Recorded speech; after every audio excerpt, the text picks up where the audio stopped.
Hello, আসসালামু আলাইকুম everyone. সবাইকে আজকের লাইভে আমন্ত্রণ জানাচ্ছি। আমাদের আজকের লাইভটা মক এক্সামিনেশন সম্পর্কিত। আইএলটিএস পরীক্ষার মক এক্সাম সম্পর্কিত আমরা আ বেশ কিছু কোয়েশ্চেন সংগ্রহ করেছি এবং আমাদের সংগ্রহ করা সেই কোয়েশ্চেনগুলো থেকে আমরা হচ্ছে আজকের লাইভটাকে কন্ডাক্ট বেসিক্যালি মক সম্পর্কে অনেকেরই জিজ্ঞাসা থাকে। প্রায় সময়ই যারা নতুন প্র্যাকটিস করছে সেই শিক্ষার্থীদেরও মক সম্পর্কে বিভিন্ন ধরনের জিজ্ঞাসা থাকে। আম আমাদের টিম বিভিন্ন ওয়েবসাইট, আ বিভিন্ন স্টুডেন্টের কাছ থেকে এবং হচ্ছে বিভিন্ন এআই থেকে কিছু কোয়েশ্চেন সংগ্রহ করেছে এবং সেই কোয়েশ্চেনগুলোর সংখ্যা হচ্ছে ৪ টা ক্যাটেগরিতে ইন টোটাল 30। সো সব মোস্ট কমনলি আস্কড যেই ৩০ টা কোয়েশ্চেন আছে আ মক টেস্ট সম্পর্কিত সেই গুলো সম্পর্কে বা সেই কোয়েশ্চেনগুলো সম্পর্কে আমি আজকে উত্তর দিতে যাচ্ছি। আমি Nafis Ahmed, as you already know, as many of you already know. So, I welcome you. Okay, my students. So, get engaged. Okay, and be with us. আমি প্রথম স্লাইডটা থেকে শুরু করছি। ধীরে ধীরে সবগুলো কোশ্চেন ব্যাখ্যা করে যাব। So, question and answer IELTS mock tastes. আমাদের যেই ৪ টা ক্যাটেগরিতে আমরা আজকে কোশ্চেনগুলোর উত্তর দিতে যাচ্ছি, সেই ৪ টা ক্যাটেগরির আজকে প্রথম পর্ব এবং আজকে আমরা ফার্স্ট ২ টা ক্যাটেগরি সম্পর্কে আলাপ করতে যাচ্ছি। আমাদের ফার্স্ট ক্যাটেগরিটা হচ্ছে general questions about IELTS mocks. Let's move forward. General questions ক্যাটেগরির আমাদের আজকে যে প্রথম কোয়েশ্চেনটা সেটা হচ্ছে what is an IELTS mock test?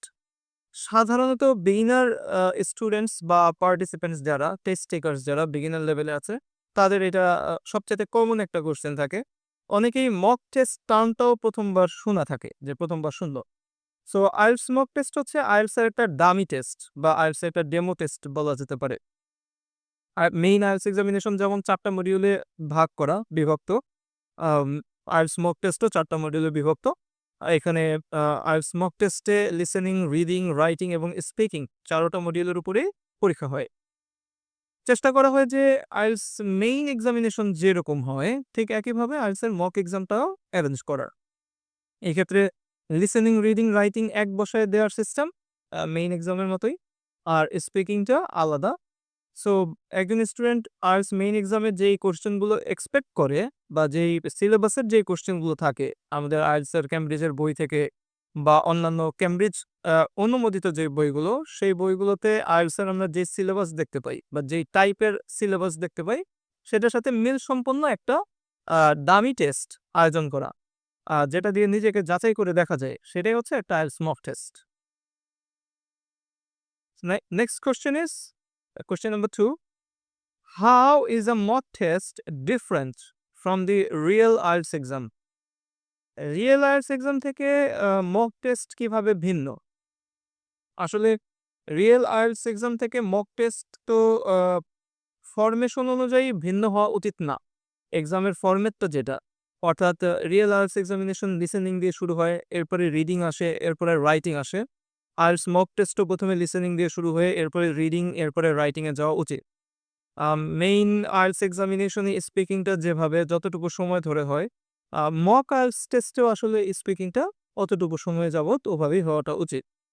আম একটা জিনিস যেটা স্পিকিং এ যে ডিফারেন্সটা থাকে সেটা হচ্ছে রিয়েল আইএলটিএস এক্সাম টেস্টে স্পিকিং পরীক্ষার পরে এক্সামিনার কোনো ফিডব্যাক দেয় না। মক টেস্টটা সাধারণত স্টুডেন্টরা দেয় নিজের অবস্থা যাচাই করে দেখার জন্যে, পাশাপাশি ওই যদি কোনো ল্যাকিংস থাকে সেটা এক্সামিনারের কাছ থেকে জেনে নেওয়ার জন্যে। এই কারণে স্পিকিং এক্সামটা শেষে, মকের স্পিকিং এক্সামটা শেষে স্টুডেন্টরা এক্সপেক্ট করে একটা ভালো ফিডব্যাকের। এইটা মেইন আইএলটিএস টেস্টের থেকে মকটা ডিফারেন্ট। মকে এই জায়গাটাতে ডিফারেন্ট। বাদবাকি যে ডিফারেন্সগুলো, সেই ডিফারেন্সগুলোর মধ্যে নেগেটিভ ডিফারেন্সই বেশি।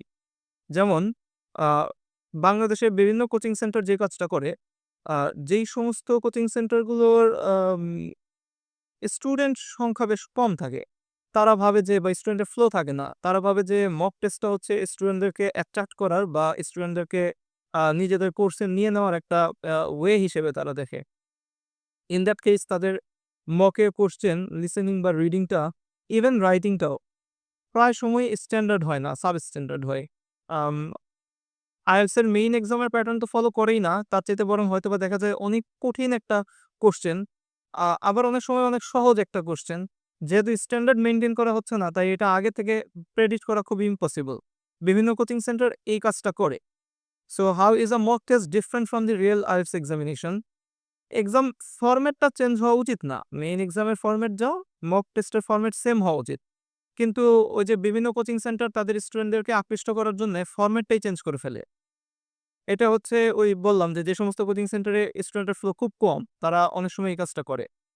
বাট সেন্টার হিসেবে হয়তো নাম হয়ে গেছে। এজন্যে তারা স্টুডেন্টগুলোকে হাতে রাখতে চায়। আরেকটা কমন কেস আছে, সেটা হচ্ছে স্পিকিং মকে অনেকেই আম এমন আ হচ্ছে মানে এরকম অভিজ্ঞতার সম্মুখীন হয় যে স্পিকিং টেস্টটা রিয়েল IELTS এ যে কয়টা পার্ট হওয়ার কথা, যতটুকু সময় যাবত হওয়ার কথা, তারা হয়তোবা অতখানি সময় স্টুডেন্টকে দেয় না। ইভেন ফিডব্যাক সেকশনটাতেও স্টুডেন্টকে ম্যানিপুলেট করার চেষ্টা করে। হয়তোবা তাদের কোর্সে ভর্তি হয়ে যাওয়ার জন্যে বা সামহাউ। এই জিনিসটা হচ্ছে আমাদের মেইন IELTS এক্সাম থেকে অনেক ডিফারেন্ট একটা এক্সপেরিয়েন্স বা ডিফারেন্ট একটা ফ্লেভার দেয়। আ যেটা একদমই করা উচিত না। নতুন স্টুডেন্ট যারা থাকে, যারা মক দিতে যায় এই ধরনের সেন্টারগুলোতে, তারা তো বুঝতেও পারে না। সো অনেক সময় এরকম হয় যে সে হয়তোবা ৪ টা বা ৫ টা মক দিয়ে ফেলছে। কিন্তু এখনো সে আসলে রিয়েল IELTS এক্সামের যে ফিলটা, সেই ফিলটা পায় না এবং মেইন এক্সামে যাওয়ার পরে তার কাছে সবকিছুই নতুন মনে হয়। এটা খুবই কমন আমাদের কোচিং বাণিজ্য যেই বা কোচিং সেন্টারগুলা যে অ্যাটমসফিয়ার সেই অনুযায়ী। এই হচ্ছে এক ধরনের সেন্টার। আরেক ধরনের সেন্টার সম্পর্কে আলাপ করা উচিত। সেটা হচ্ছে ২য় ক্যাটেগরির এই সেন্টারগুলা মক এক্সামকে অনেক বেশি হালকাভাবে নেয়। এদের হয়তো দেখা যায় যে খুব স্টুডেন্টের ফ্লো থাকে এবং এদের ভাবটা অনেকটা এরকম থাকে যে তুমি দিলে দাও, না দিলে নাই। As you wish. আমি এই সময় নিবো। আমি এই স্ট্যান্ডার্ড প্র্যাকটিস ভায়োলেট করব এবং হচ্ছে যে আমি অমুক বই থেকে একটা কোয়েশ্চেন উঠায় দিব বা তমুক বই থেকে একটা কোয়েশ্চেন উঠায় দিব এবং আমি তোমাকে একটা জায়গা দিছি এক্সামিনেশন দেওয়ার। মানে দ্যাটস মোর দ্যান এনাফ। তুমি থাকলে থাকো, না থাকলে নাই।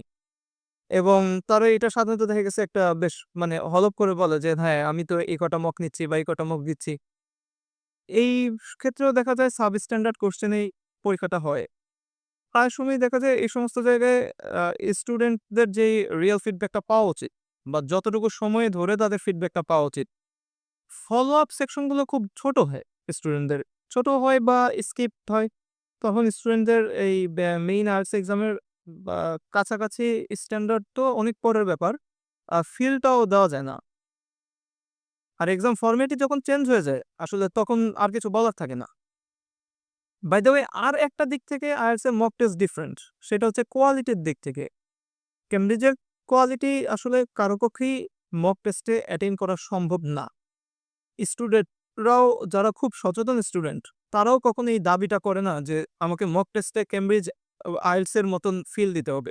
কেমব্রিজ IELTS এর কোয়েশ্চেন যেই যতখানি স্ট্যান্ডার্ড, ততখানি স্ট্যান্ডার্ড আমাকে দিতে হবে। ব্যাপারটা তা না। পরীক্ষার্থীদের সর্বোচ্চ লক্ষ্যটা থাকে এক্সামিনেশনের হলের সিচুয়েশন কেমন থাকে সেটা বুঝতে পারা। তার সাথে যাতে কোনো রুড বিহেভিয়ার করা না হয় সেইটা। আর হচ্ছে যে সে যাতে একটা সলিড ফিডব্যাক পায়। সে যাতে সামনে আগে যাওয়ার জন্য যথেষ্ট পরিমাণে রসদ মক টেস্ট থেকে পায়। সেইজন্যই কিন্তু তারা টাকাটা খরচ করে।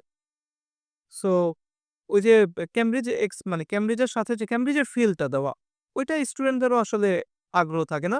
জাস্ট ফরম্যাটটা চেঞ্জ না করলেই হয়। অর্থাৎ মেইন এক্সামের ফরম্যাটটা যেরকম থাকে টাইমিং এর দিক থেকে, মার্কিং এর দিক থেকে, ফিডব্যাক এর দিক থেকে মেইন এক্সামটাকে জাস্ট শুধু ফলো করাটাই I think the best. So let's move towards the next question. ৩য় কোয়েশ্চেনটা হচ্ছে, "Are IELTS mock tests important for preparation?" Obviously important. এই প্রশ্নটার উত্তর দেওয়ার আগে আমি কিছু কমেন্ট নিয়ে আসি। স্টুডেন্টদের কোনো কমেন্ট যদি থাকে। ওকে, এখনো পর্যন্ত আমাদের কোনো কমেন্ট নাই। ৫ জন স্টুডেন্ট আছে আমার সাথে at the moment লাইভ। বাকিরা যারা আছে বা যারা মাঝপথে হয়তোবা যুক্ত হবে, আম প্রয়োজনে তাদের কমেন্ট নিবো আমি এবং হচ্ছে কোয়েশ্চেনের অ্যান্সার দেওয়ার চেষ্টা করব। যারা হচ্ছে এই মোমেন্টে আমার সাথে আছে, চাইলে শেয়ার করে রাখতে পারো অথবা নিজেদের যদি কোনো কোয়েশ্চেনস থাকে you can ask me, okay, in the comment section. আমি এবার পরের কোয়েশ্চেনটাতে যাচ্ছি।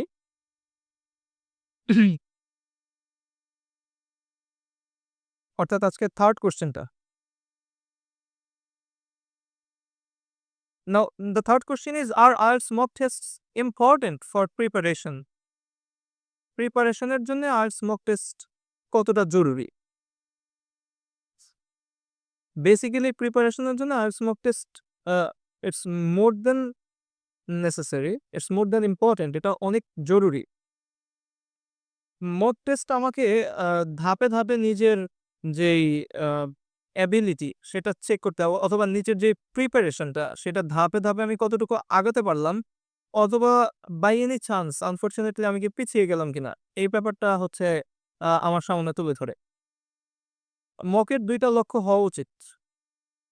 ১ নম্বর লক্ষ্য হওয়া উচিত মক টেস্টের, সেটা হচ্ছে যে রিয়েল এক্সামিনেশন সেন্টারের অ্যাটমসফিয়ার কেমন থাকে?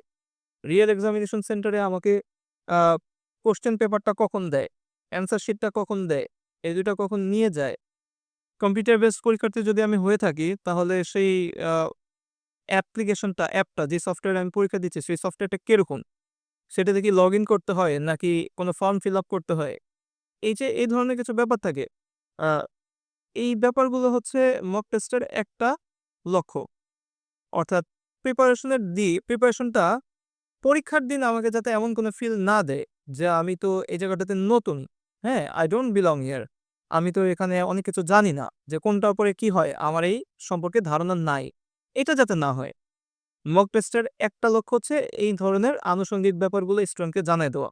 যে পরীক্ষার টাইমিং কতটুকু, পরীক্ষার স্ট্রাকচার কি, এক্সাম ইনভিজিলেটর কয়জন থাকে, তুমি কখন উঠতে পারবা, কখন ওয়াশরুমে যেতে পারবো, কখন খাতা নিয়ে যাবে, কখন টেস্ট কনক্লুডেড হবে, কখন হচ্ছে আ সফটওয়্যারে আমাকে কি করতে হবে যদি কম্পিউটার বেসড হয়ে থাকে, রাইটিংটা কিভাবে দেয়, লিসেনিংটা কিভাবে দেয়, হেডফোন কেমন থাকে, সাউন্ড কেমন থাকে, ভলিউম কেমন থাকে।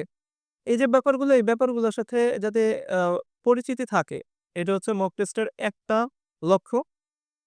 সো এই একদিক থেকে মক টেস্ট খুবই জরুরি।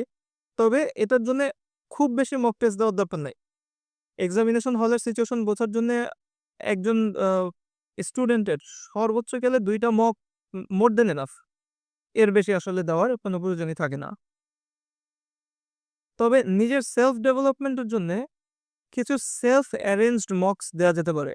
সেলফ অ্যারেঞ্জড মকগুলো নিজেই নিজের বাসায় একটা লিসেনিং মক আয়োজন করা যেতে পারে। নিজেই নিজের বাসায় একটা রিডিং মক আ এর জন্য প্রিপেয়ার্ড হওয়া যেতে পারে, এবং ফুল টেস্টটা আ আ এখানে হচ্ছে কন্ডাক্ট করা যেতে পারে নিজের বাসায় অথবা নিজের স্টাডি প্লেসে। এই ক্ষেত্রে ক্যামব্রিজের বইগুলো সবচাইতে বেশি সহায়ক। ক্যামব্রিজের যেকোনো একটা বইয়ের একটা টেস্ট আনটাচড রেখে দেওয়া যেতে পারে। এটা মোটামুটি গ্যারান্টি সহকারে বলা যায় যে, যেকোনো কোচিং সেন্টারের কোশ্চেনের থেকে, ক্যামব্রিজের কোশ্চেন থেকে যদি আমি একটা মক দেই, that's going to B even more standard. এটার স্ট্যান্ডার্ড আনপ্যারালালড হবে অন্যান্য কোচিং সেন্টারের তুলনায়। ইভালুয়েশনটা অনেক ভালো হবে। এবং এই যে IELTS mock tests important for preparation. যদি আমি সেলফ অ্যারেঞ্জড মক দেই, তখন আমি মককে ভাগ করে ফেলতে পারি। যে আজকে আমি জাস্ট শুধু রিডিং দিব। আজকে আমি হয়তোবা রিডিং এর শুধু প্যাসেজ 1 দিব, অথবা শুধু প্যাসেজ 2 দিব, অথবা শুধু প্যাসেজ 3 দিব, অথবা শুধু রাইটিং এর মক দিব, অথবা শুধু রাইটিং 1 অথবা রাইটিং 2 এর মক দিব। এই কাজটা করা যেতে পারে। রাইটিং এবং স্পিকিং এর আরেকটা ব্যাপার যেটা, সো মকের ইম্পোর্টেন্স একটা হচ্ছে এক্সামিনেশন হলের অ্যাটমসফিয়ার বোঝার জন্যে। সেটার জন্য ২ টা মক দেয়া, ফুল টেস্ট দেওয়া, দ্যাটস মোর দ্যান এনাফ। মকের আরেকটা প্রয়োজনীয়তা হচ্ছে আমাদের ওই যে পরীক্ষার জন্য বেটার প্রিপারেশন এর জন্য, যে আমি কতটা রেডি, আমার প্রোগ্রেসটা কতটুকু হলো এটা বোঝার জন্যে। সো সেই ক্ষেত্রে হচ্ছে আমাদের আম মক সেলফ অ্যারেঞ্জড মকগুলা বেশি উপকারী গেল। তৃতীয় আরেকটা ব্যাপার আছে, সেই ব্যাপারটা হচ্ছে আমাদের আম এই যে ২ টা মডিউল, একটা হচ্ছে রাইটিং এবং একটা হচ্ছে স্পিকিং। রাইটিং এবং স্পিকিং মক বা স্পিকিং টেস্ট ওরা হচ্ছে আউটপুট স্কিল। এই ক্ষেত্রে কোনো একজন শিক্ষকের একটা ফিডব্যাক খুব জরুরি। অর্থাৎ এটা নিজে ইভালুয়েট করাটা খুব টাফ, অথবা ChatGPT বা হচ্ছে আর্টিফিশিয়াল ইন্টেলিজেন্স দিয়ে ইভালুয়েট করাটা এটা অনেক সময় ইনঅ্যাকুরেট হয়। ইন দ্যাট কেস একজন এক্সামিনার বলতে একজন হচ্ছে শিক্ষক, তার সাহায্য নেওয়াটা জরুরি। এবং রিডিং অথবা লিসেনিং মকের চাইতে রাইটিং এবং স্পিকিং মক যদি তুলনামূলকভাবে বেশি দেওয়া যায়, আ নিজের প্রয়োজন অনুযায়ী বা নিজের লেভেল অনুযায়ী এটার সংখ্যাটা নির্ধারণ করা যেতে পারে। বাট দ্য থিং ইজ, এটা যদি সবসময় একটা চর্চার মধ্যে রাখা যায়, তাহলে এটা বেটার হবে এবং তখন একজন শিক্ষকের পরামর্শে আ এই যে মকের রেজাল্টটা, কন্টিনিউয়াস যে রেজাল্টটা, এটা আমাদেরকে ট্র্যাক রাখতে খুব সাহায্য করে। রিডিং এবং লিসেনিং এ যেটা হয় সেটা হচ্ছে যেহেতু ওইটা মার্ক বেসড ৪০ এর পরীক্ষা, ৪০ এর মধ্যে কত পেলাম এটা নির্ণয় করা সহজ স্টুডেন্টের জন্যে। সো সেলফ এনালাইসিস এ ওইখানে কাজ হয়। স্পিকিং এ অনেক সময় স্টুডেন্টরা বলে যে, "আমার তো কথা বলার সময় কোনো গ্রামাটিক্যাল মিস্টেক হয় না। আমি তো কখনো থামি না, কখনো irrelevant অ্যান্সার দেই না।" ব্যাপারটা হচ্ছে আমরা নিজেরা নিজেদের কথার থেকে এই মিস্টেক গুলো আসলে ফিল্টার করতে পারি না। বাংলাতেও পারি না। আমি এতক্ষণ যে কথাবার্তা বললাম, বাংলা ইংরেজি মিক্স করে, আমার এর মাঝে অনেক গ্রামার ভুল হইছে। এটা আমি জানিও না। টেরও পাইনি। সো স্পিকিং এক্সামে এরকম এটা এক্সামিনার বা একজন শিক্ষকের আন্ডারে দেওয়াটা বেটার। ওকে, আমরা পরের কোয়েশ্চেন এ যাই। How many mock tests should I take before the real exam? ওই যে আমি যেটা বললাম যে আ রিয়েল এক্সামে যাওয়ার আগে আমার কয়টা মক টেস্ট দেওয়া উচিত? ফুল টেস্ট ২ টা বা ১ টা। ২ টা দেওয়া মোর দ্যান এনাফ যে এক্সামিনেশন হলের সিচুয়েশন জানার জন্যে। বাট সেলফ প্রিপারেশন যেটা, একজন স্টুডেন্টের মূল কাজটা তো আসলে নিজে, নিজে পড়া। সেলফ প্রিপেয়ার্ড হওয়া। নিজের প্রতি টাইম ইনভেস্ট করা, নিজেকে নিয়ে এনালাইসিস করা। সো সেলফ মক আসলে এটার কোনো মানে ঠিক নাই। এটার কোনো নির্দিষ্ট সংখ্যা নাই। ডেফিনিট নাম্বারস নাই। এটা নিজের সিচুয়েশনের উপরে, নিজের কন্ডিশনের উপরে এটা বেশ কম হবে। কেউ হয়তোবা লিসেনিং এ ভালো, হয়তোবা রিডিং এ একটু স্ট্রাগল করতেছে। সে হয়তো সেলফ অ্যারেঞ্জড মক লিসেনিং এ যদি ৫ টা দেয়, রিডিং এ হয়তোবা ১০ টা দিবে।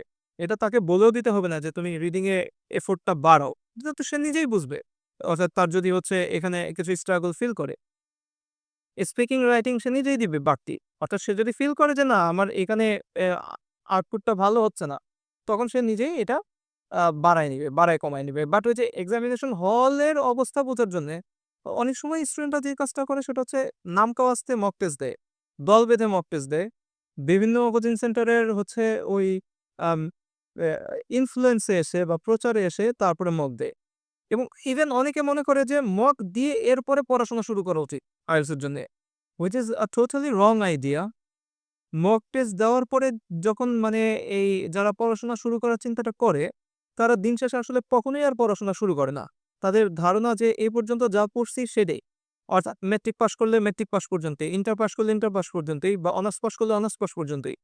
এখন আমি আর একটা কিছু করব না। না পড়ে IELTS এক্সাম দিব। দেখি কি হয়। তাদের এই অ্যাটিটিউডটা একদম লাস্ট পর্যন্ত থেকে যায়। সো ওই যে একদম নামকাওয়াস্তে একদম অসংখ্য মক, যখন মন চাইলো তখনই মক। এই কাজটা করাটা উচিত না। আ সময়ে প্ল্যান অনুযায়ী খরচ করা উচিত। সময় এবং এনার্জি প্লাস অর্থ। নেক্সট কোয়েশ্চেন এর দিকে যাই। Next question, when should I start taking mock tests during my preparation? Okay, when should I start taking mock tests? আমার মক টেস্ট কখন দেওয়া শুরু করা উচিত during my preparation, আমার প্রিপারেশন এর সময়ে? সেলফ অ্যারেঞ্জ মক্স তো মোটামুটি সিলেবাসটা সম্পর্কে একটা ভালো আইডিয়া হয়ে গেলে ১৫-২০ দিনের মানে প্রিপারেশন এর পরেই দেওয়া যায়। যেমন হয়তোবা কেউ রিডিং দিয়ে শুরু করলো। রিডিং প্যাসেজ 1 এর যে ধরনের কোয়েশ্চেন হয়, সে হয়তো সবগুলা হয়তো ১০ দিন বা ১৫ দিন স্টাডি করলো। এরপরে সে একটা সেগমেন্টেড মক দিতে পারে বাসায়। যে এখন আমি মক দিব রিডিং প্যাসেজ 1 এর উপরে একটা মক দিব। এক্ষেত্রে সে একটা রিডিং প্যাসেজ 1 না নিয়ে ৩ টা রিডিং প্যাসেজ 1 নিতে পারে। ৩ টা ভিন্ন, ভিন্ন ক্যামব্রিজের বই থেকে।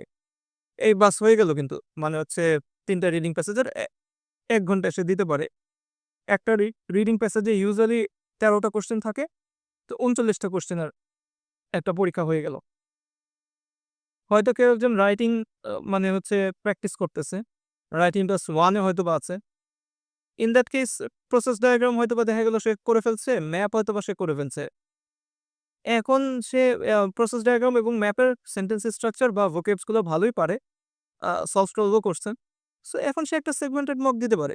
যে ২০ মিনিটের মতো আমি একটা মক দিলাম এবং রাইটিং যেহেতু output skill in this case সে কোনো একজন শিক্ষকের কাছ থেকে এটা ইভালুয়েট করায় নিতে পারে। আর্টিফিশিয়াল ইন্টেলিজেন্স দিয়েও পারে বাট ওইটা কখনো, কখনো একটু ইনএকুরেট হয়। এটাই যা ব্যাপার। আর যদি গ্রামাটিক্যাল মিস্টেক থাকে ওইখানে তো আসলে অ্যাকুরেসি ইনএকুরেসি কিছু নাই। গ্রামাটিক্যাল মিস্টেক তো গ্রামাটিক্যাল মিস্টেকই। ওইটাতে কোনো সমস্যা হবে না। ওইটা আর্টিফিশিয়াল ইন্টেলিজেন্স বের করে দেক আর টিচার বের করে দেক। বাট এই যে কোহেশনের যে ব্যাপারটা থাকে, সামঞ্জস্যতা বা স্ট্রাকচারের যে ব্যাপারটা থাকে, মানে লজিক্যাল স্ট্রাকচারটা যেটা, এটা একজন টিচারের সাহায্যে ঠিক করা বেটার। এক্সামিনেশনের অ্যাটমসফিয়ার কেমন হয় এটা দেখার জন্য আমরা যখন পরীক্ষা দেই, মক পরীক্ষা দেই, সেটা মেইন এক্সামের ১৫ দিন আগে একটা দিলেই হয়। আর হয়তোবা মেইন এক্সামের ৭ দিন আগে একটা, মে বা ১০ দিন আগে একটা। একদম মানে খুব লাগালাগি, খুব কাছাকাছি মক দেওয়া উচিত না। যে মেইন এক্সাম হয়তোবা ১৫ তারিখে, লাস্ট মকটা দিলাম ১০ তারিখে। এটা করাটা উচিত না। এটার পেছনে একটা রিজন হচ্ছে, বেশিরভাগ ওই যে আ কোচিং সেন্টার যারা, তাদের তো টেস্টগুলো হয় সাবস্ট্যান্ডার্ড, স্ট্যান্ডার্ড হয় না। তারা বিভিন্ন বই থেকে কোয়েশ্চেন হুবহু উঠায় দেয়। অথবা দেখা গেছে যে খুব কঠিন কোয়েশ্চেন করে, একেবারে আনস্ট্যান্ডার্ড কোয়েশ্চেন করে, ফরমেশন ঠিক থাকে না। ওই সময়ে একজন স্টুডেন্ট যদি খুব খারাপ করে ওই প্রশ্নে, তখন তার মনোবল ভেঙে যায় যে, "আরে আমার ৩ দিন পর পরীক্ষা আর এখন আমার এই অবস্থা।" আবার ওই পরীক্ষা যদি কেউ অনেক ভালো করে, তখন ও আবার মানে সে আবার খুব উড়াউড়ি শুরু করে, ঠিক আছে? যে, "আরে আমার তো অবস্থা অনেক ভালো।" কিন্তু আসলে একটা আনস্ট্যান্ডার্ড পরীক্ষায় ওটা ভালো করি বা খারাপ করি, ওটা আমাকে রিয়েল জাজমেন্টটা দিতে পারে না। ওইখানে ভালো করলেও আমার কোনো রিলেশন নাই, মেইন এক্সামের সাথে খারাপ করলেও নাই। কিন্তু সে সবসময় একটা ভুল ধারণা পায়। তখন সে সাফার্ড করে, মেইন এক্সামে টেরও পায় না। এক্সাম দিয়ে আসার পরে হয়তো হোপও খুব হাই থাকে, হাই হোপ থাকে। হাই হোপসে বলে যে, "না আমি এটা ভালো করব, ভালো পাবো।" তো দিন শেষে আসলে ইভালুয়েশনটা যে ভুলভাবে হচ্ছে এটা আর তার খেয়াল থাকে না বা সে জানা থাকে না। এজন্য এটা ডিসিশনটা ওয়াইজলি নেওয়া উচিত। 6th কোয়েশ্চেন ৬ নম্বর কোয়েশ্চেনটা দেখি। How often should I take full length mocks? ওই যে বাসায় একরকম আর হচ্ছে সেন্টারে একরকম। যাই হোক আমি অ্যান্সারটা দিচ্ছি। বাজিদ ওয়ালাইকুম আসসালাম, সৈয়দা জেনি ওয়ালাইকুম আসসালাম। ওকে।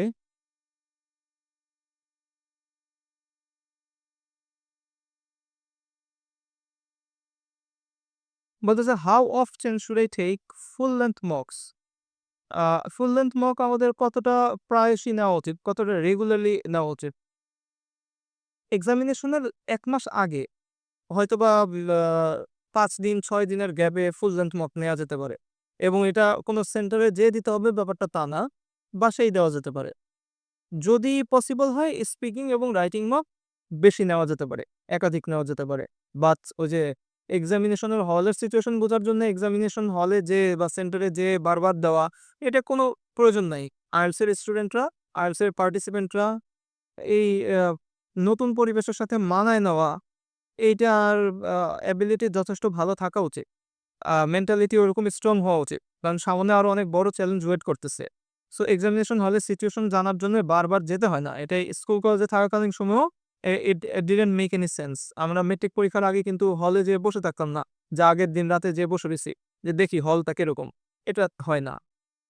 আর সেলফ প্র্যাকটিস যে মকগুলা, সেগুলা এক্সাম ডেট নিয়ে ফেলছি। হয়তোবা ২০ দিনের মধ্যে এক্সাম বা ১ মাসের মধ্যে এক্সাম। অমন সময়ে আমরা যে সেলফ ম্যানেজ, হ্যাঁ, সেলফ ম্যানেজ মকস, এটা ফুল লেংথ মক দেয়া যেতে পারে। ৭ দিনে ১ টা, ৬ দিনে ১ টা। আর রাইটিং এবং স্পিকিং মক যত বেশি পারা যায়, ঠিক আছে? কোন শিক্ষকের আন্ডারে বা যেভাবেই হোক, প্রতিষ্ঠানের আন্ডারে, নো ওয়ারিস। যদি ফিডব্যাকটা ঠিকঠাক হয়, ঠিক আছে? রিলায়েবল যাতে হয়। Next question, what is the best way to analyse my mock test results? Analysis তো আসলে অনেকভাবে হয়। একজন স্টুডেন্টের ব্যান্ডের আ ডিজায়ার কত? এইটার উপরে ডিপেন্ড করে কিন্তু এনালাইসিস অনেক চেঞ্জ হয়। যেমন দেখা গেল যে আমি ধরে নিলাম কেমব্রিজের প্রশ্নে সে মক দিল এবং রিডিং এ সে হচ্ছে 6 পাইল। মেইন এক্সামে হয়তোবা তার এক্সপেকটেশন হচ্ছে ৬ বা ৬.৫। In that case I think they should hurry, ঠিক আছে? To take the real test. এই সময় তার সময় হয়ে গেছে। যত দ্রুত পারে পরীক্ষা দিয়ে ফেলতে পারে। আবার দেখা গেল যে ওই যে তার ডিজায়ার্ড ব্যান্ডটা হয়তোবা 7 প্লাস। কিন্তু ক্যামব্রিজ স্ট্যান্ডার্ড মক টেস্টে তার ব্যান্ড আসতেছে হয়তোবা ৬। সেক্ষেত্রে আরেকটু সময় নিবে। মডিউল বাই মডিউল যদি চেঞ্জেস আসে, অর্থাৎ কোনো একটা মডিউলে যদি এক্সেপশনালি সে আ ল্যাকিংস থাকে, কিন্তু ওই মডিউলে তার আরো ভালো ব্যান্ড লাগবে। তাহলে ওই মডিউল নিয়ে আবার আলাদা করে একটা প্রিপারেশন বা হচ্ছে আলাদা করে কিছু স্ট্র্যাটেজি করা দরকার। So what is the best way to analyse my mock test results? আমার মক টেস্ট রেজাল্টকে এনালাইজ করার সবচেয়ে বেস্ট ওয়ে কি? There is no single best way. কোনো সিঙ্গেল বেস্ট ওয়ে নাই। Actually we have to act according to our needs. আমাদের need অনুযায়ী এবং according to our situation. Situation অনুযায়ী এখানে অ্যাকশন নেওয়াটা উচিত। Teachers feedback, teachers suggestion in this case again it proves two be more valuable. টিচারদের সংস্পর্শে থাকাটা বেটার এক্ষেত্রে। টিচাররা স্টুডেন্টদের সবচাইতে ভালো বন্ধু, ভিডিও ম্যানরা না। এই জিনিসটা মাথায় রাখা উচিত এবং বিভিন্ন ভিডিও ম্যানরা হয়তোবা যাদের একটাও অফলাইন ক্লাস নেওয়ার অভিজ্ঞতা নাই, একটাও অনলাইন ব্যাচ ওই হচ্ছে অল্প সংখ্যক স্টুডেন্ট, হ্যাঁ? তাদের পেছনে নিজের এফোর্ট দেওয়া কিংবা হচ্ছে ভালো একটা ট্রেনিং, এই ব্যাপারগুলো নাই। কিন্তু হয়তোবা তারা কিছু মন্তব্য দিচ্ছে বা হয়তো কিছু কপি পেস্টেড মন্তব্য দিচ্ছে কিংবা হয়তো খুব মানে আ কি বলবো এটাকে মানে খুব চালাক চতুর ওয়েতে কোনো একটা মন্তব্য দিচ্ছে। এই জিনিসগুলাতে প্রভাবিত বা ইনফ্লুয়েন্স না হওয়াটাই বেটার। হ্যাঁ? টিচারের সাথে থাকাটাই আই থিংক এর থেকে অনেক বেশি বেটার। তো একজন টিচার স্টুডেন্টের ওই যে এই ডিজায়ার্ড ব্যান্ড কত আর হচ্ছে সে পাচ্ছে কত, এখানের যে গ্যাপটা এবং ভুলগুলার ধরনটা কেমন? ভুলগুলা কি স্ট্রাকচার বেসড? ভুলগুলা কি হচ্ছে লজিক্যাল? ভুলগুলা কি বা লজিক বেসড? ভুলগুলা কি গ্রামাটিক্যাল? ভুলগুলো কি প্রিপারেশন রিলেটেড নাকি বেসিক কোনো ল্যাকিংস রিলেটেড? এটা টিচার ভালো বুঝতে পারবে। স্টুডেন্ট যতটা বুঝতে পারবে। এটা আর এরপরের যে অংশটুকু সেটা হয়তোবা টিচারের কাজ। এক্ষেত্রে টিচারের সাথে করাটাই ভালো, কনসাল্ট করাটাই ভালো। নেক্সট কোয়েশ্চেন, জেনারেল কোয়েশ্চেন সেকশনের last question. Should I take mock tests at home or at a coaching centre? আমার মনে হয় আমি এই সম্পর্কে অ্যান্সার দিয়ে ফেলছি। কোচিং সেন্টারে হয়তোবা ২ টা সর্বোচ্চ এক্সামিনেশন হল সিচুয়েশন বোঝার জন্য। বাদবাকিটা নিজের সেলফ স্টাডির একটা অংশ হিসেবে বাসায়। রাইটিং এবং স্পিকিং সেন্টারে বা কোনো টিচারের আন্ডারে দেওয়া যেতে পারে। রাইটিং অ্যান্ড স্পিকিং যতবার ইচ্ছা। যতবারে শান্তি না আসে, যতবারে ডেভেলপমেন্ট না হয়। যেহেতু output skill. So general questions এর সেকশনটা এখানেই শেষ। আ তারেক বলতেছে, "Could you share some insightful techniques to maintain coherence and fluency under time pressure?" Coherence and fluency speaking এ আরকি। আ ঠিক আছে, এটার উত্তরটা আমি দিয়ে এরপরে নেক্সট কোয়েশ্চেন এ যাচ্ছি। আ টাইম প্রেশার এর ভিতরে কোহেরেন্স অ্যান্ড ফ্লুয়েন্সি এটা মেইনটেইন করা আসলে এই জিনিসটা ওই আ বাসার প্র্যাকটিস ছাড়া হয় না কখনো। মানে কেউ যদি বাসায় যথেষ্ট পরিমাণে প্র্যাকটিস না থাকে, তাহলে সে একেকটা কোয়েশ্চেনের অ্যান্সার একেক স্ট্রাকচার অনুযায়ী দেয়। হ্যাঁ? সঠিকভাবে হয়তোবা দিতে পারে না। কিংবা হচ্ছে কোনো একটা কোয়েশ্চেনের অ্যান্সারে এক্সপ্লেনেশন দেয়, তো কোনো একটা কোয়েশ্চেনের অ্যান্সারে এক্সপ্লেনেশন বাদ দিয়ে দেয়। কখনো হচ্ছে এক্সাম্পল দেয়, তো আরেকবার আবার এক্সাম্পল দেয় না। কখনো কনক্লুশন দেয়, আবার ৫ টা ৬ টা এক কোয়েশ্চেনে বা ৪ টা ৫ টা কোয়েশ্চেনে কনক্লুশন দেয় না। কখনো হয়তোবা ব্যাখ্যাটা ধারাবাহিক দিতে পারে। ফার্স্টলি দিয়ে একটা রিজন দেয়, সেকেন্ডলি দিয়ে আরেকটা রিজন দেয়, ফাইনালি দিয়ে থার্ড রিজন দেয়। আবার আরেকটা কোয়েশ্চেন হয়তোবা দিতে পারে না। মানে এটার কারণ হচ্ছে কি, মেইন এক্সামিনেশন হলে মানুষ কখনো মাল্টিপল চ্যালেঞ্জ একসাথে নিতে পারে না। যেমন আমি টাইমের ভিতরে অ্যান্সার শেষ করব। আবার অ্যান্সারটা ফ্লুয়েন্ট ও হবে, কোহেরেন্ট ও হবে। আবার গ্রামাটিক্যাল মিস্টেকও হবে না। এখন এই জিনিসটা একটু ডিফিকাল্ট। যখন কোনো একটা কোয়েশ্চেন কঠিন হয়, তখন ওই কোয়েশ্চেনের অ্যান্সার নিয়ে আমাদেরকে একটু বেশি চিন্তা করতে হয়। আ এই চিন্তা করার ফাঁকে আমাদের কিছু গ্রামার ভুল হয়ে যায়। চিন্তা করে কথা বলতে যেয়ে, অর্থাৎ অ্যান্সার ডেভেলপ করার সময়। আবার যদি একটু দ্রুত কথা বলতে যাই, তখন অনেক সময় খেয়াল থাকে না যে, আরে আমার তো এই আইডিয়াটা বলার কথা ছিল বা এটা বললে হয়তোবা মানে এক্সপ্লেনেশনটা ফুলফিলড হইতো। আমি এটা না বলেই চলে গেছি। এই সবগুলা ব্যাপারই ল্যাক অফ প্র্যাকটিস এর একটা মানে সাইড। যখন একটা মানুষের যথেষ্ট পরিমাণে প্র্যাকটিস থাকে যে সে একটা নির্দিষ্ট ফরম্যাটে বাসায় অনেকবার অ্যান্সার দিয়ে ফেলে, তখন কঠিন কোয়েশ্চেনের অ্যান্সারেও সে এটলিস্ট ওই ফরম্যাটটা ব্রেক করে না। অর্থাৎ কোহেরেন্ট অ্যান্সার এক্সামিনেশন হলে জেনারেট করার কাজ না। এটা বাসা থেকে এনশিওর করে যাওয়ার কাজ।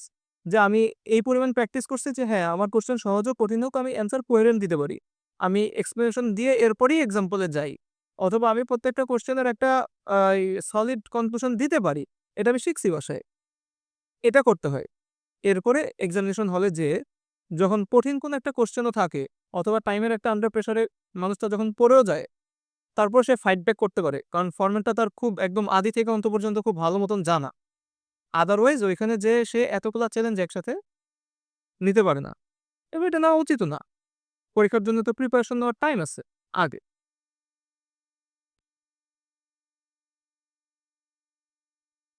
Next question, timing and conditions related. আশা করি উত্তরটা পাওয়া গেছে। আ ওয়ালাইকুম আসসালাম। হ্যাঁ, ফারহান আলহামদুলিল্লাহ ভালো আছি। Thank you Farhan. তুমিও ভালো আছো আশা করি। আমি পরের কোয়েশ্চেনটাতে যাচ্ছি।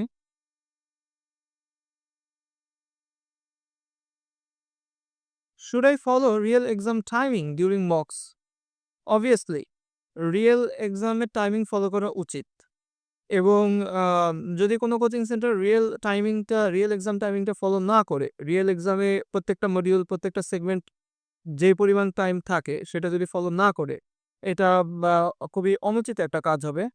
আর রিয়েল এক্সাম টাইমিং এর সমান টাইমিং এ যখন আমরা এক্সাম দেই, তখন যদি আমাদের কিছু গ্যাপও থাকে, সমস্যা নেই। ওই যে গ্যাপটা যে আমি নির্দিষ্ট টাইমের মধ্যে শেষ করতে পারি নাই, এইটুকু জিনিস আমার বাকি আছে, ওইটাই তো এনালাইসিস।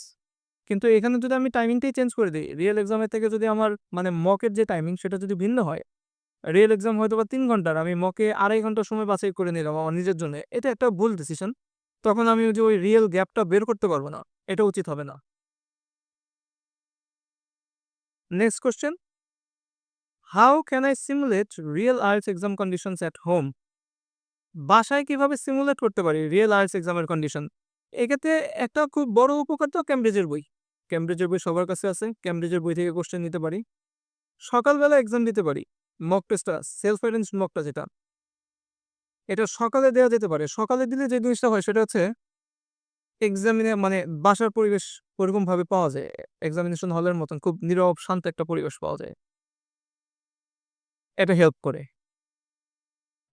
এই তো। আর আরেকটা ব্যাপার যেটা সেটা হচ্ছে মেইন এক্সামে যেই আ অ্যান্সার পেপারগুলা থাকে, সেই অ্যান্সার পেপারগুলার পিডিএফ ভার্সন ডাউনলোড করে ব্রিটিশ কাউন্সিলের ওয়েবসাইটে দেওয়া আছে। এছাড়া আরো অন্যান্য ওয়েবসাইটেও দেওয়া থাকে বা বাজারেও হয়তোবা কিনতে পাওয়া যেতে পারে। সেই ইয়াগুলা নেয়া যেতে পারে। সেই অ্যান্সার শিটগুলা নেওয়া যেতে পারে এবং সেই অ্যান্সার শিটে অ্যান্সার করা যেতে পারে। এটা একটা ভালো উপায়। Next question, what should I do if I can't finish my mock tests on time? Okay, যদি অন টাইমে মক টেস্ট ফিনিশ করা না যায়, first of all you should not panic and you should not get disappointed. এই ২ টা জিনিস মাথায় রাখা উচিত যে আমি এখন মক দিচ্ছি, আমার কিছু গ্যাপ থাকবে। আমি না আসলে ওই গ্যাপটা এনালাইসিস করার জন্যই বসছি। সো যদি কিছুটা গ্যাপ বের হয়, অর্থাৎ রিয়াল টাইমে যদি আমার রিডিংটা শেষ না হয়, যদি ওই টাইমের ভিতরে আমার রাইটিংটা শেষ না হয়, এটা নেগেটিভ কিছু না, এটা পজিটিভ জিনিস। এই আমার একটা জায়গা, একটা ক্ষেত্র বের হইলো, একটা এরিয়া বের হইলো নিজেকে ডেভেলপ করার, এবং এই জিনিসটা যদি এক্সামিনেশন হলে যেয়ে বের হইতো, আমি এখানে আফসোসের কোনো একটা লিমিট থাকতো না, সীমা থাকতো না। এটা মোটেও ডিপ্রেসিং ব্যাপার না, এটা মোটেও ডিমোটিভেটিং ব্যাপার না। So what should I do if I can't finish my mock tests on time? First of all you should not and you should never get disappointed. ঠিক আছে? Or demotivated. এটা ডিসঅ্যাপয়েন্টেড হওয়ার কিছু নাই। এটাই আমার এনালাইসিস। আমি এটা ফাইন্ড আউট করার জন্যই আসলে টেস্টে বসছিলাম। ফাইনালি লাস্ট কোয়েশ্চেন আজকের, টাইমিং অ্যান্ড কন্ডিশন রিলেটেড। সেটা হচ্ছে, how long does a full IELTS mock test take? আ কতটুকু সময় লাগে একটা ফুল আইএলটিএস মক টেস্টের? ওই আইএলটিএস মেইন টেস্টে যতক্ষণ সময় লাগে মক টেস্টে ততক্ষণ সময়ই লাগে। অর্থাৎ স্পিকিং এক্সামটা ১১ থেকে ১৪ মিনিটের ভেতরে শেষ হওয়া উচিত। ওটা ১১ থেকে ১৪ মিনিটের ভিতরেই শেষ হতে হবে, হওয়া উচিত। সাথে ফিডব্যাক সেশনে কিছু টাইম বাড়বে। That's it. আর লিসেনিং তো হচ্ছে ৪০ মিনিটের পেপার বেসড এ। রিডিং এবং রাইটিং ১ ঘন্টা করে। যতটুকু সময় লাগে এতটুকুই। কম্পিউটার বেসড এ লিসেনিং এ ১০ টা মিনিট সময় কম, এইটুকুই। সেলফ অ্যারেঞ্জ মক যেগুলা, সেগুলাও অর্থাৎ নিজে বাসায় যেগুলো দিব সেগুলোও এই ফরমেশনটা বজায় রেখে দেওয়াটা উচিত। That's it. আমাদের আরো ২ ক্যাটেগরিতে কোয়েশ্চেনস আছে। আ মডিউল ভিত্তিক কোয়েশ্চেন এবং স্কোর অ্যানালাইসিস কোয়েশ্চেন। আ ওই কোয়েশ্চেনগুলো সম্পর্কে আমরা আগামীকাল বসবো। আগামীকাল আলাপ করব। এটাই ছিল আমাদের মক রিলেটেড ফার্স্ট পার্ট, ১ম অংশ। স্যার রিডিং এর আমি ২-১ টা কমেন্টের উত্তর দিয়ে শেষ করব আজকে। I'm Tarek, thank you. Most welcome. Sir reading এর উন্নতির ব্যাপারে সাজেশন দেন প্লিজ। আপু রিডিং হচ্ছে করা যেতে পারে, মানে প্যাসেজ ওয়াইজ ভাগ করে ফেলা যেতে পারে। অর্থাৎ প্যাসেজ 1 গুলো একটা সময়ে, প্যাসেজ 2 গুলো এরপরে, প্যাসেজ 3 গুলো এরপরে। ভিজিবল একটা ডেভেলপমেন্ট হওয়ার পরেই এর পরের ক্যাটেগরিতে যাওয়া যেতে পারে। অর্থাৎ জিনিসটা ভাগ করে নেওয়া যেতে পারে। It is Quite often the best idea. Sir রাইটিংটা নিয়ে প্যারা খাচ্ছি, ওয়ে কি বস? আরেকটু স্পেসিফিক হলে বেটার হয়। রাইটিংয়ে তো আসলে writing test 1, writing test 2, idea জেনারেশনের প্রবলেম, ভোকাবুলারি প্রবলেম, স্পেলিং এর প্রবলেম, আ সেটা আমাকে যদি কমেন্টে জানানো হয় আমি ওইভাবে অ্যান্সার দেওয়ার চেষ্টা করব। ওভারঅল যদি প্রবলেম হয়ে থাকে যে এরকম যদি প্রবলেম হয়ে থাকে যে আ সেন্টেন্স স্ট্রাকচার বা লেখায় ভুল হচ্ছে, ইন দ্যাট কেস কিছু স্যাম্পল অ্যান্সার পড়ে এরপরে আবার লেখালেখি শুরু করা যেতে পারে। That helps. My dear students and dear viewers, thank you all. আগামী দিন আমরা বাদবাকি যে কোশ্চেনগুলো আছে মক টেস্ট রিলেটেড স্টুডেন্টদের, সেই কোশ্চেনগুলো নিয়ে আলাপ করব। Till then, thank you all for joining and শুক্রবার রাত have a good night, have a good weekend also. আল্লাহ হাফেজ।